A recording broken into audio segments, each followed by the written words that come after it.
Morning साथियों, आप सभी का जीके कौशल स्टडी में बहुत बहुत स्वागत और अभिनंदन है।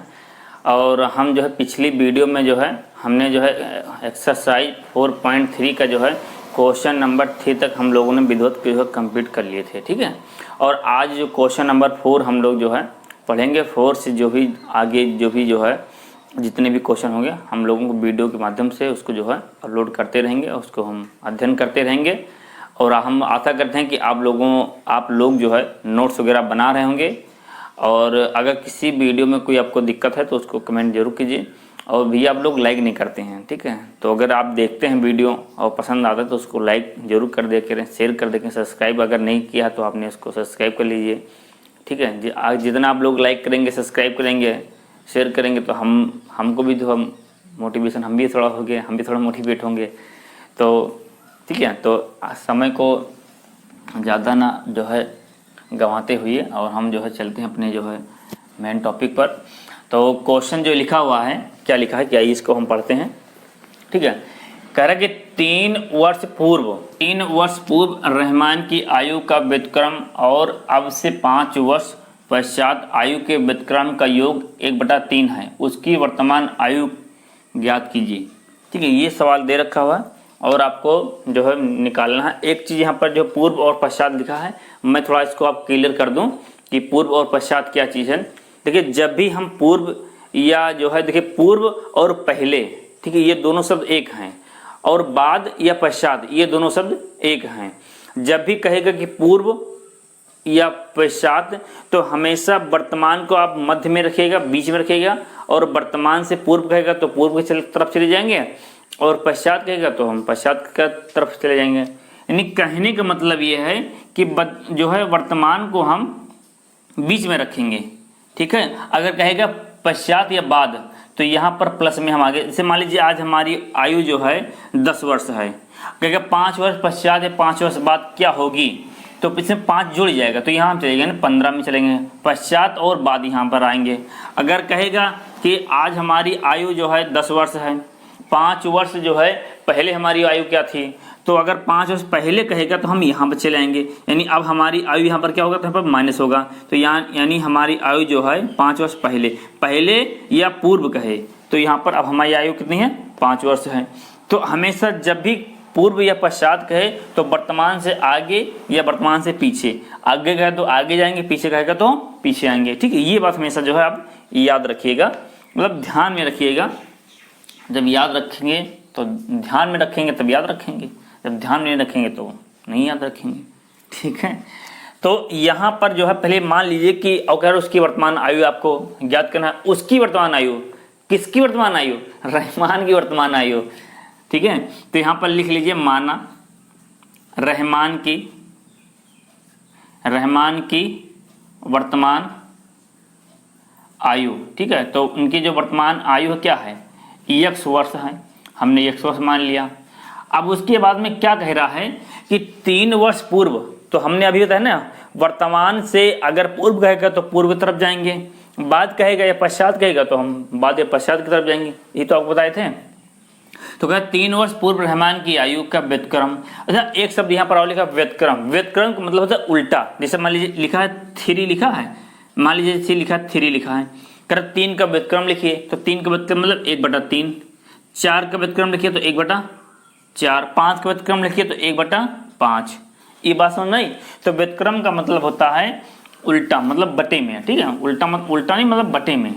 ठीक है, व्युत्क्रम मतलब होता है बटे में। तो यहाँ पर रहमान की आयु आपने जो मान लिया 1 वर्ष। अब यहाँ पर लिखिए 3 वर्ष पूर्व रहमान की आयु, 3 वर्ष पूर्व रहमान की आयु, तो 3 वर्ष पूर्व रहमान की जो आयु है कितना है, x। 3 वर्ष पूर्व रहमान की आयु, तो 3 वर्ष पूर्व रहमान की आयु, तो पूर्व में क्या होगा, वर्तमान आयु इतना है, x है, और वर्तमान में से 3 हम घटा देंगे। 3 वर्ष पूर्व रहमान की आयु क्या थी, तो x - 3 जो है वर्ष थी। उसके बाद में कह रहा है जो है 5 वर्ष पश्चात, नहीं 5 वर्ष पश्चात आयु के व्युत्क्रम। तो 5 वर्ष पश्चात इनकी आयु पहले निकालो, तो 5 वर्ष पश्चात, तो 5 वर्ष पश्चात रहमान की आयु, तो 5 वर्ष पश्चात रहमान की आयु कितनी है, तो वर्तमान आयु है x, और x में 5 आप जोड़ देंगे तो 5 वर्ष पश्चात जो है रहमान की आयु ये मालूम हो गया।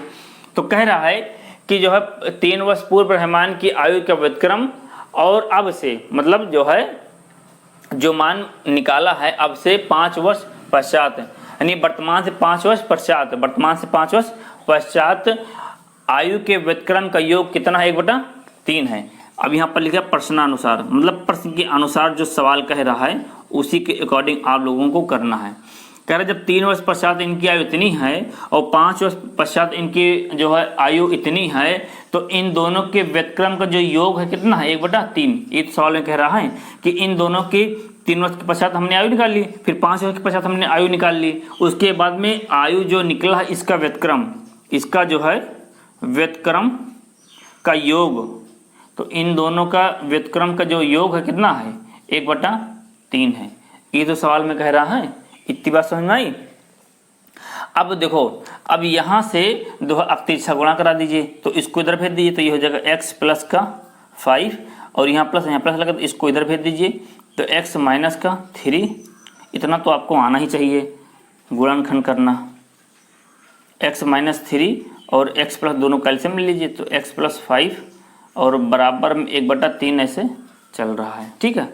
अब यहाँ देखो x और x, एक पद ये भी एक पद ये भी है, तो एक और एक जोड़ गया तो कितना हो गया, ये हो गया 2x और प्लस का 5 में से 3 गया तो कितना बचा, 2 बचा। ठीक है।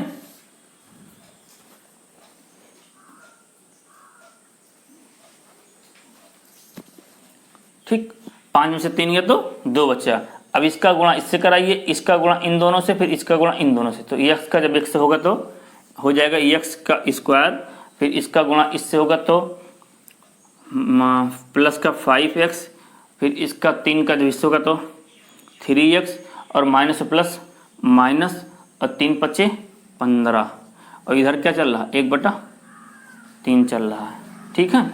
अब यहाँ से 2x प्लस का 2 और यहाँ से इसको आप सॉल्व कर लीजिए, तो x स्क्वायर और इन दोनों से घटा दीजिए, मतलब जुड़ जाएंगे, मतलब यहाँ से 2 घट रहा तो घटा दीजिए, 5 में से 3 गया तो प्लस का 2x बचा और माइनस का 15/1/3 से चला। फिर तीसरा गुणा करें, तो इसका जब आप इससे कराएंगे तो 2 3 6 x, इसका इससे होगा तो 2 3 6 हो जाएगा, और ये पूरे का गुणा 1 से होगा तो 1 से गुणा होगा तो 1 हट जाएगा, मतलब जैसे x 1 कम 1 2 1 कम 2, तो इसी का a भी जो 1 कम a भी आ जाएगा। तो इसको हम जो है पैसे नोट कर दिए। ठीक है। अभी अपनी जगह पर देखो ये लिखा हुआ है, ठीक है, इसको अपनी जगह पर से लिख दीजिए, और इसको जो है ये प्लस में इधर के तो माइनस में हो गया, ये प्लस में इधर के तो पक्षांतर का आपने कर दिया। ठीक है। अब यहाँ से x स्क्वायर जो घटा उसको घटा दीजिए, जो जोड़ा उसको जोड़ दीजिए। अब यहाँ से देखिए 6x में से 2x घट गया तो माइनस का 4x बचा, और माइनस का 15 और माइनस का 6, तो ये हो गया माइनस का 21 बराबर में 0। अब ये गुणनखंड बन गया। ठीक है। अब इसका गुणनखंड निकालिए और इसको जो है गुणनखंड विधि के द्वारा अब x और x का जो है आप जो है मान निकालेंगे। तो ऐसा गुणनखंड लीजिए कि गुणा करने पर 21 आए और जोड़ने घटने पर 4 आए। तो यहाँ से आप जो है 7 3 21 और 7 में से 3 गया तो कितना बचा, 4। तो यहाँ से आप लिखिए 7 माइनस का और प्लस का 3x और माइनस का 21 बराबर में 0। अब देखो ये देखो 4 पद बन गए। अब इन दोनों कॉमन क्या है, इन दोनों से कॉमन क्या है, x माइनस का 7, और इन दोनों क्या कॉमन है, तो इन दोनों में से आप 3 कॉमन कर लीजिए प्लस का। तो यहाँ से जब 3 आपने कॉमन कर तो यहाँ से बचा x और प्लस माइनस माइनस और 3 7 21 बराबर में 0। ठीक है। अब इसका भी जो है स्क्रीनशॉट ले लीजिए। तो यहाँ से देखो इन दोनों क्या कॉमन है, इन दोनों में से कॉमन है x माइनस 7, और यहाँ से क्या कॉमन है, यहाँ से बच्चा x प्लस का 3 बराबर में 0। ठीक है। अब ये चीज़ आई, इसको हम यहाँ से जो है नोट कर दिए। अब एक बार इसको 0 बराबर ले लीजिए, एक बार इसको 0 बराबर ले लीजिए, तो x माइनस 7 बराबर में 0 और x प्लस 3 बराबर में 0। ये माइनस में इधर गया तो प्लस में हो गया, यानी x बराबर जो है 7, ये आपका जो है आ गया x का मान, और ये प्लस में इधर गया तो माइनस में हो गया, तो माइनस का 3। तो ये आपका मान आ गया। अब आपने रहमान की वर्तमान आयु क्या मानी थी, अभी जो आप देखिए, तो हमने जो मानी थी रहमान की वर्तमान आयु हमने x मानी थी, और माइनस जो है नहीं होगा, ये जो है नहीं होगा, ये हमारा हो जाएगा। यानी जो वर्तमान आयु जो रहमान की थी तो क्या थी, वो 7 वर्ष थी। ठीक है, रहमान की जो वर्तमान आयु थी कि 7 वर्ष, उसकी वर्तमान आयु ज्ञात करना है। तो रहमान की वर्तमान आयु 7 थी, 3 माइनस का 3 नहीं लगी, क्योंकि हमेशा जो है जो आयु होती है हमेशा वो प्लस में, जैसे मान लीजिए आज के 5 वर्ष बाद, 5-6 वर्ष बाद, तो हमेशा जब वो देखो प्लस में ही तो आयु होती है, माइनस में थोड़ी ना आयु होगी, इसलिए माइनस जो है कैंसिल करके और प्लस वाले का मान हम ले लेते हैं। ठीक है, देखिए भैया क्वेश्चन नंबर 5 जो है एक्सरसाइज 4.3 का क्वेश्चन नंबर 5 हम पढ़ रहे हैं। अब आपके स्क्रीन बोर्ड पर, ठीक है, आपके स्क्रीन पर देखो सवाल लिखा हुआ है, आप लोग भी पढ़िए और हम पढ़ रहे हैं। स्क्रीन पर देखिए आप लोग, कह रहा एक क्लास टेस्ट में शेफाली के गणित और अंग्रेजी में प्राप्त किए गए अंकों का योग 30 है। यदि उसको गणित में 2 अंक अधिक और अंग्रेजी में 3 अंक कम मिले होते हैं तो उनके अंकों का गुणनफल 210 होता है। उसके द्वारा दोनों विषयों में प्राप्त किए गए अंक ज्ञात कीजिए। ठीक है, तो स्क्रीन पर आप लोग जो है सवाल को पढ़े, क्या लिखा है, बात समझ में आया कि नहीं है? नहीं समझ में आया तो कोई दिक्कत नहीं है, अब जो एक झटके में आप देखिए शेफाली नाम की कोई एक लड़की है। ठीक है, हाँ, लड़की के नाम से जो है आप लोग थोड़ा मुस्कुराइए, हाँ बहुत मुस्कुरा रहे हैं। तो शेफाली नाम की कोई एक लड़की है और मैथ में और इंग्लिश में दोनों में मिला करके उसके जो है 30 अंक आए हैं, यानी दोनों का योग जो है कितना आया है, 30 आया है। शेफाली के मैथ और इंग्लिश में 30 नंबर मिले हैं दोनों को, और उसके बाद में मैथ में उसको कितना मिला है और जो क्या नाम है और इंग्लिश में कितना मिला है, हमें ये जो है ज्ञात करना है। ठीक है, तो सवाल आप लोगों ने पढ़ लिए होंगे, और आइए जो यहाँ कह रहा है वो हम जो है लिखते हैं, सवाल समझ में आएगा, बहुत आसान है, कोई दिक्कत नहीं है। ठीक है, तो जो दे रखा पहले इसको आप लिख लीजिए। शेफाली के देखो शेफाली के जो गणित और अंग्रेजी है, ठीक है, गणित और अंग्रेजी है, इसमें कितने नंबर आए हैं, 30 आए हैं। गणित और अंग्रेजी का जो योग कितना है, 30 है। अच्छा, गणित में कितने नंबर है, अंग्रेजी में कितने नंबर है, तो यहाँ 15-15 मत कर देना। ठीक है, ये ऐसा मत करना, क्योंकि देखो गणित देखो दोनों का योग तो 30 है। अब हो सकता है इनके कितने हैं इनके कितने हैं, हमें ये नहीं मालूम है कि गणित में कितने हैं और अंग्रेजी में कितने हैं। तो यहाँ पर मान लीजिए, माना एक को मान लीजिए, दूसरा निकल आएगा। मान लीजिए कि जो है शेफाली के गणित में प्राप्त अंक बराबर x है। ठीक है, शेफाली के गणित में प्राप्त अंक x, आपने मान लिया गणित में जो है x अंक उन्होंने जो है प्राप्त किया है। तो शेफाली के अंग्रेजी में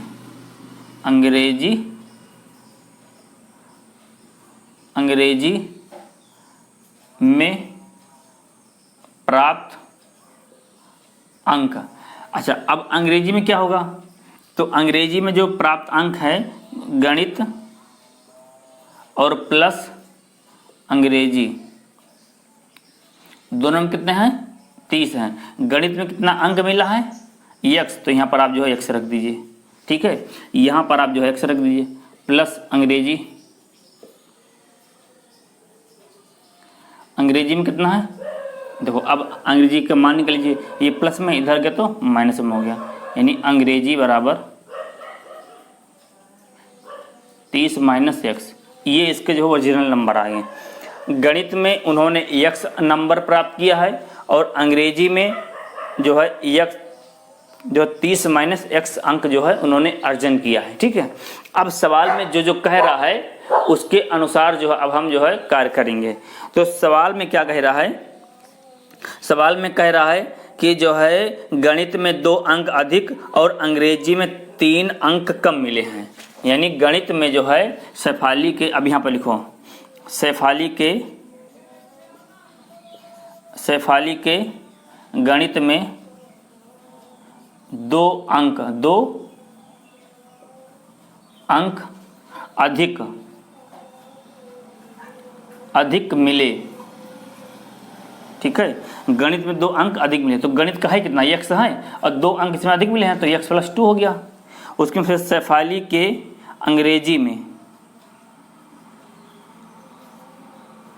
अब शेफाली के अंग्रेजी में 3 अंक कम मिले, ठीक है, 3 अंक कम मिले, तो अंग्रेजी में कितना मिला था उनको, तो 30 - x और 3 अंक कम मिले तो 3 यहाँ घटा दिए, तो ये 27 - x, ये तो कह रहा है। तो अच्छा, इतनी बात समझ में आई, ठीक है। सवाल आप जो है स्क्रीन पर पढ़ लीजिए, और वरना बुक भी जो है आप लेकर के जो है देख लीजिए सवाल को। सवाल बहुत बड़ा था इसलिए हमने बोर्ड पर नहीं नोट किए हैं। तो सवाल जो है शेफाली के गणित में जो है इतने अंक आए, जब 2 अंक का अधिक मिला तब इसके इतने नंबर हो गए, और जब अंग्रेजी में 3 अंक कम मिले तब इसके जो है इतने नंबर हो गए, ठीक है। 2 अंक अधिक इसमें इतना आ गया, 3 अंक में इतना आ गया। अब सवाल क्या कह रहा है कि उनके अंकों का गुणनफल, यानी जब इनको अधिक 2 अंक अधिक और 3 अंक कम मिले तब इनके अंकों का ये जो गुणनफल है वो कितना है, 210 है। अब यहाँ पर लिखिए प्रश्नानुसार, ठीक है, यानी जो है x + 2 और जो है 27 - x बराबर कितना है, 210। ही तो कह रहा है कि जब 2 अंक अधिक और 3 अंक कम मिले तब इनके अंकों का जो गुणनफल है कितना है, 210। तो इनके अंकों का गुणनफल कितना है, 210, में फिर 210 कर दिया, ठीक है। इतना आप जो स्क्रीनशॉट ले लीजिए, इसको हम रख कर दें, फिर अगला जो हम इसके आगे स्टेप हम करते हैं, ठीक है। चलिए अब इसका आपस में गुणा करा दीजिए, तो x का जब 27 से कराएंगे तो ये हो जाएगा 27x, फिर x का इससे होगा तो माइनस का x², फिर 27 की तरफ से होगा तो 27 दूना 54 है, 7 14 2 4 1 5, और जब 2 का जब x से होगा तो माइनस का 2x, ठीक है, और बराबर में क्या है, 210, ठीक है। ये देख लीजिए, ठीक है, इसका हम हट गए, ठीक है। आप लोग इसको देख लीजिए, ये आया कि नहीं आया, ठीक है, इसका ये आया। अब देखिए, अब यहाँ से जो है माइनस का x² और 27 में से 2 घटा दीजिए तो ये बचेगा प्लस का 25x माइनस का 54, और ये प्लस में इधर है तो माइनस में हो गया, बराबर में 0। अब माइनस का x² प्लस का 25x और जो है सॉरी यहाँ से जो है मिस्टेक हो गया है, जब इसका जब 27 का जब 2 से होगा तो यहाँ 54 होगा प्लस का, ठीक है, ये प्लस का 54 होना चाहिए, क्योंकि यहाँ 27 दूना 54, प्लस यहाँ भी है, उसके पहले भी प्लस माना जाता है, तो प्लस यहाँ 54 होगा। अब देखो 54 में से 210 में से 54 घटाइए तो 156 बचेगा माइनस का, बराबर में 0, ठीक है। घटा के जब घटाएंगे 210 में से 54 घटाएंगे तो 156 बचेगा। अब जो कि यहाँ लगा है माइनस, तो माइनस आगे नहीं होता, इसलिए माइनस जो कॉमन कर लीजिए, तो माइनस जब कॉमन कर लिया तो x² जो माइनस हो वो प्लस हो जाएंगे, जो प्लस के वो माइनस के हो जाएंगे, ठीक है, बराबर में 0। ये माइनस है 0 तभी तो पूरा 0 है क्या, तो ये हो गया x² 25x माइनस प्लस का 156 बराबर में 0। अब गुणनखंड बन गया। अब गुणनखंड बनेगी, गुणन कराने पर जो है 156 आना चाहिए, जोड़न कराने पर 25 आना चाहिए। तो यहाँ पर लीजिए 12 और जो है 12 और 13 जब जोड़ेंगे तो ये हो जाएगा 25, और 12 और 13 का जब गुणा कराएंगे तो ये हो जाएगा जो है 156 हो जाएगा, ठीक है। तो यहाँ से x² माइनस का 12x माइनस का 13x और प्लस का 156 बराबर में 0। 4 पद बन गए, 2 पद के जोड़े बन गए, कॉमन कर लीजिए। यहाँ से बचे x, यहाँ से बचा जो है 12, यहाँ से होगा माइनस का 13 कॉमन कर लीजिए, क्योंकि यहाँ पर वो कॉमन करना है कि कॉमन करने पर यही चीज़ यहाँ पर प्राप्त होना चाहिए। अगर ये चीज़ यहाँ पर नहीं आता है तो कहीं ना कहीं सवाल में हमने मिस्टेक किया है, ठीक है। तो माइनस का जब 13 कॉमन करें तो यहाँ से बचेगा x, और प्लस और माइनस माइनस, और 13 का जब 56 में भाग देंगे तो ये हो जाएगा 12, ठीक है, बराबर में 0। अब एक बार देखो ये दोनों कॉमन है, कॉमन कर लीजिए तो x माइनस का 12 और यहाँ से x माइनस 13 बराबर में क्या आया, 0 आया, ठीक है। इसको रफ कर दे, ठीक है, आपने नोट कर लिया होगा, इसको भी स्क्रीनशॉट ले लीजिए।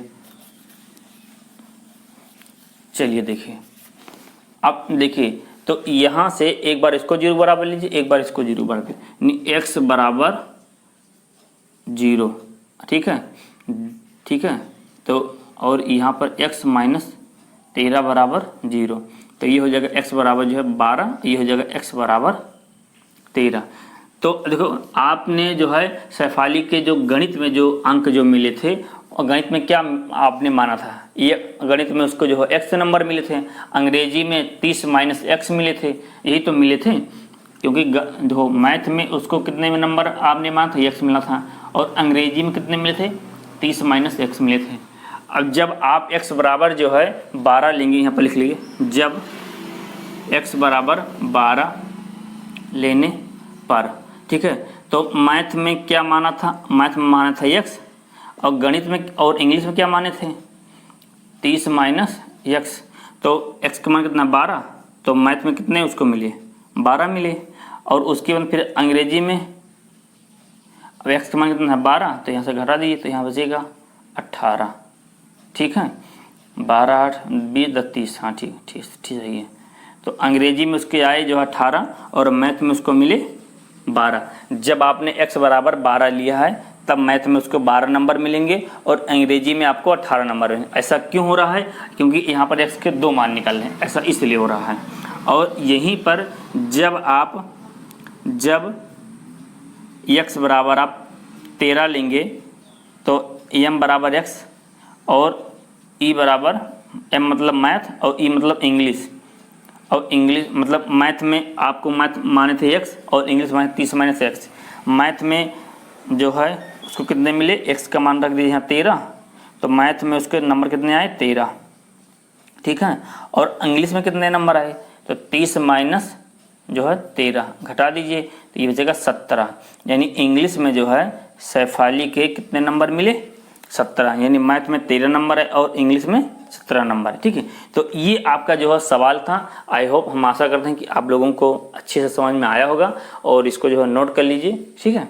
इसको फिर हम रफ कर दें, क्वेश्चन नंबर 5 पर जो 6 पर हम चलते हैं, 5 जो है समाप्त हो गया, ठीक है।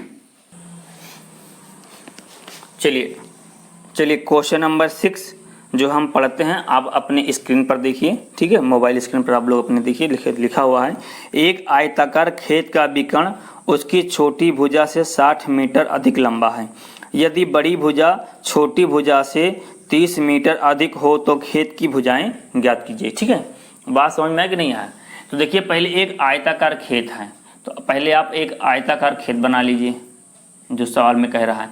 आयताकार खेत कैसे होता है, आयताकार किसे कहते हैं, आयत किसे कहते हैं, जिसके आमने सामने की भुजाएं बराबर उसको हम आयत कहते हैं। जैसे डस्टर, आपने देखा होगा, डस्टर देखा होगा, तो जो आमने सामने की भुजा बराबर हो उसी को हम आयत कहते हैं। तो आयताकार एक खेत है, और जो खेत का जो विकर्ण है, देखो ये हो गई छोटी भुजा, ठीक है, छोटी भुजा, ये हो गई बड़ी भुजा, और ये हो गया इसका विकर्ण, ठीक है। अब सवाल में क्या कह रहा है, सवाल में कह रहा है कि जो है छोटी भुजा बड़ी, जो देखिए जो खेत का विकर्ण छोटी भुजा से 60 अधिक है और बड़ी भुजा छोटी भुजा से 30 अधिक है। यानी जो विकर्ण है छोटी भुजा से 60 अधिक है इसका विकर्ण, और जो बड़ी भुजा है छोटी भुजा से 30 अधिक है। तो यहाँ पर जो आप मान लीजिए, माना पहले छोटी भुजा आपको मालूम तो होना चाहिए, तभी तो आप उससे बड़ी करोगे। तो माना छोटी भुजा बराबर x, आयताकार यहाँ पर लिख लेना, आयताकार खेत की छोटी भुजा बराबर x, ठीक है। और आयताकार खेत का विकर्ण बराबर क्या कह रहा है कि विकर्ण जो कह रहा है, विकर्ण कह रहा है कि जो विकर्ण है वो छोटी भुजा से 60 अधिक है, तो छोटी भुजा x है, इससे क्या है ये 60 अधिक है, यानी छोटी भुजा x है और इसका जो विकर्ण है x प्लस 60 है, ये तो कह रहा है। उसके बाद में विकर्ण उससे 60 अधिक है, उसके बाद में फिर क्या कह रहा है देखिएगा, उसके बाद में फिर जो है बड़ी आयताकार खेत की बड़ी भुजा बराबर x प्लस 30, क्योंकि बड़ी भुजा कह रहा है छोटी भुजा से 30 अधिक है, तो छोटी भुजा से 30 बड़ी भुजा अधिक है, यानी ये हो गया x प्लस का 30, ठीक है। अब देखो यहाँ से अगर इसको हम काट दें तो ये ऐसे बनना कि नहीं बन रहा है, देखो ऐसे बनना कि नहीं बन रहा है। ये हो गया आपका जो है कण, ये हो गया आपका आधार, ये हो गया आपका लंब। लंब कितना है, x है। आधार कितना है, x प्लस जो है 30 है। और कण कितना है, कण जो आपका दे रखा है x प्लस 60 दे रखा है, ये तो दे रखा है, ठीक है, यही तो है ये। अब जो फॉर्मूला जो होता है k का स्क्वायर बराबर l का स्क्वायर प्लस a का स्क्वायर, ये फॉर्मूला होता कि नहीं होता है। तो k का मान कितना है, k का मान है x प्लस 60 का होल स्क्वायर, और l का मान कितना है, तो जो l का मान है वो है x का होल स्क्वायर, प्लस a का मान कितना है, तो a का मान है x प्लस 30 का होल स्क्वायर। अब a प्लस बी का होल स्क्वायर और a प्लस बी का होल स्क्वायर, फॉर्मूला लगा दीजिए। हमें यहाँ डायरेक्ट हम कर दे रहे हैं, ठीक है, आपको मालूम तो होगा अब, ठीक है, फॉर्मूला क्या होता है। तो इसका जो आप जब इसको जब ओपन कराएंगे तो ये हो जाएगा पहले पद का स्क्वायर प्लस दूसरे पद का 6 36 हो जाएगा 3600, और प्लस 2 गुणे पहला पद दूसरा पद, तो 2 6 दूनी 12 यानी 120x बराबर में इसका जो a प्लस बी का होल स्क्वायर का फॉर्मूला हमने यहाँ पर खोला है, ठीक है, इस सूत्र के यहाँ पर लगा दिया है। अब फार्मूला आपको मालूम होना चाहिए। यहाँ पर x स्क्वायर प्लस का x स्क्वायर, ये भी तो a प्लस बी का होल स्क्वायर फॉर्मूला बना है, इसको भी खोल दीजिए। तो यहाँ पर 3 तरीका 900 हो जाएगा, प्लस 2 3 6 यानी जो है 60x हो जाएगा, ठीक। अब जब दो संख्या इधर आपस में इधर बराबर हो, चिन्ह समान हो, तो कैंसिल हो जाते हैं, ठीक है। अब ये जो यहाँ लिखा इसको ऐसे आप लिखा रहने दीजिए, x स्क्वायर प्लस का 900 और प्लस का 60x। अब ये प्लस में इधर गया तो माइनस में हो गया 3600, और उसके बाद में ये प्लस में इधर गया तो माइनस में हो गया 120, ठीक। अब इसको यहाँ पर हम सॉल्व कर रहे हैं, ठीक है। देखो ये x स्क्वायर से लिखा हुआ है, और यहाँ से देखो 120 में से 60 घट गया तो माइनस का 60x बचा, और उसके बाद में जो है 3 घटाएंगे तो जब आप 3600 में से 900 घटाएंगे कितना हो जाएगा, माइनस का 2700 बराबर में 0, ठीक है। अब इसका गुणनखंड बन गया। अब गुणा कराइए कि गुणा कराने पर जो है आना चाहिए, जो है गुणा कराने पर 27 आना चाहिए, जोड़ने घटाने पर 60 आना चाहिए। तो यहाँ पर 90 गुणे 30 9 त्रिक 27, 9 त्रिक 2700 आ गया, और जब 90 में से जब 30 घटाएंगे तो कितना हो जाएगा, 6 3 9 हो जाएगा कि नहीं। तो इसका गुणनखंड बन गया। तो क्या गुणनखंड बना, 90x माइनस का प्लस का 30x माइनस का 2700 और बराबर में 0। देखो 4 पद बन गए, कॉमन कर लो। यहाँ से आपका आया, यहाँ से x माइनस का 90 और प्लस का 30 कॉमन करो, तो यहाँ से हो गया x, और 3 9 27 90 बचे बराबर में 0। अब दोनों सेम है, कॉमन कर लीजिए। तो x माइनस का 90 और x प्लस का 30 बराबर में 0। एक बार इसको 0 बराबर ले लीजिए, एक बार इसको 0 बराबर ले लीजिए। तो x माइनस 90 बराबर में 0 और x प्लस 30 बराबर में 0। तो ये माइनस में इधर गया तो प्लस में हो गया, यानी x बराबर कितना आ गया, 90 आ गया। और यहाँ x बराबर माइनस का 30 आया। तो माइनस वाला मान हम छोड़ देंगे, प्लस वाला मान हम ले लेंगे, ठीक है। तो x बराबर कितना आया, 90, यानी जो छोटी भुजा आई कितनी आई है। अब देखो यहाँ पर छोटी भुजा कितनी आई, 90, ठीक है। अब विकर्ण कितना है, तो x मान आया 90 और प्लस 60, यानी कितना हो गया, 150 हो गया, ठीक है, हमें 150 आया। और बड़ी भुजा तो x का मान कितना है, 90, x का मान देखो यहाँ पर 90 आया, तो x का मान है 90 और प्लस 30 जोड़ दीजिए, तो ये हो गया 120। यानी छोटी भुजा आई आपकी 90 और विकर्ण आया आपका 150, और जो बड़ी भुजा है वो आई 120। ये आपका आंसर है, ठीक है। अब इसको जो आप नोट कर लीजिए, इसके आंसर ले लीजिए, और हम आशा करते हैं कि आप लोगों को सवाल समझ में आया होगा अच्छी तरह से, ठीक है। और हम आशा करते हैं कि आप लोगों को सवाल अच्छी तरह से समझ में आया होगा, और आप लोग चैनल को सब्सक्राइब कर लीजिए, लाइक कर दीजिए, ठीक है। और फिर मिलते हैं एक नए अंदाज में नए वीडियो के साथ में। अगला जो है क्वेश्चन नंबर 6 तक हम लोगों ने कंप्लीट कर लिया है, और जो है अब 7 से हम लोग जो है अगले भाग में हम पढ़ेंगे, ठीक है। तब तक के लिए जय हिंद, जय भारत, ठीक है। स्वस्थ रहिए, मस्त रहिए, एकदम टेंशन मत लीजिए, ठीक है। एकदम जो है बोर्ड पेपर तक आप लोग अच्छे से जो है अध्ययन कीजिए और अच्छा नंबर आप लोग लेकर आएंगे, ठीक है। तब तक के लिए बने रहिए हमारे साथ। जय हिंद, जय भारत।